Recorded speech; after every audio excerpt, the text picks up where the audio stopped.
Bonjour à tous, je m'appelle Elodie Onexevieng, je suis formatrice au sein du CNFCE sur les sujets des ressources humaines, des soft skills, du handicap, des salariés aidants, mais aussi tout ce qui est troubles du neurodéveloppement et en particulier l'autisme.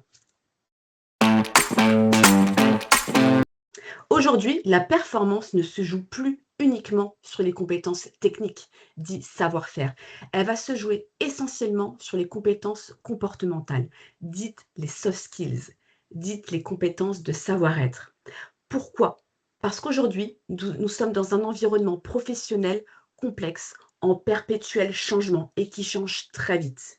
C'est pourquoi l'adaptabilité va se jouer, la résilience va se jouer. Et comment on atteint cette adaptabilité et cette résilience en développant les soft skills, notamment la gestion des émotions, la gestion du stress, le leadership, comment communiquer et bien d'autres encore. Mais bonne nouvelle, tout ça, ça s'apprend par la formation notamment. Aujourd'hui, si vous voulez garantir votre employabilité et être plus performant en entreprise, misez sur vos soft skills.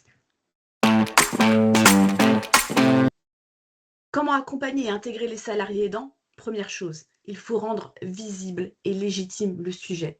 Pourquoi? Parce que beaucoup trop de salariés aidants n'osent pas parler de leur situation à leur hiérarchie. Donc, première chose, prise de conscience. Deuxième chose, former le management, former un maximum de managers à savoir repérer, identifier leurs salariés aidants pour pouvoir ensuite les accompagner par la suite. Comment les accompagner? Ça va passer d'abord par de la reconnaissance, de la considération de leur rôle, mais aussi par un aménagement de leurs horaires, que ce soit, temps partiel choisi, télétravail, flexibilité des horaires. Ça peut être plein de choses, mais surtout un accompagnement et une considération de leur rôle. Ça peut également passer par nommer un référent, un relais RH qui va permettre justement de les accompagner au mieux. Pourquoi pas associer ce référent salarié aidant au référent handicap? Pourquoi pas? Mais aussi dans la considération, savoir capitaliser sur les soft skills que ces aidants ont su mobiliser et ont su développer en exerçant leur rôle d'aidant. Et justement de les capitaliser, de savoir les identifier, en interne et qu'ils puissent ensuite capitaliser ces soft skills dans leur performance au quotidien pour l'entreprise. Comment animer une formation impactante? Alors tout simplement, déjà, chaque formation, pour moi, est unique et singulière. Même si on va aborder les mêmes sujets, elle sera unique et singulière.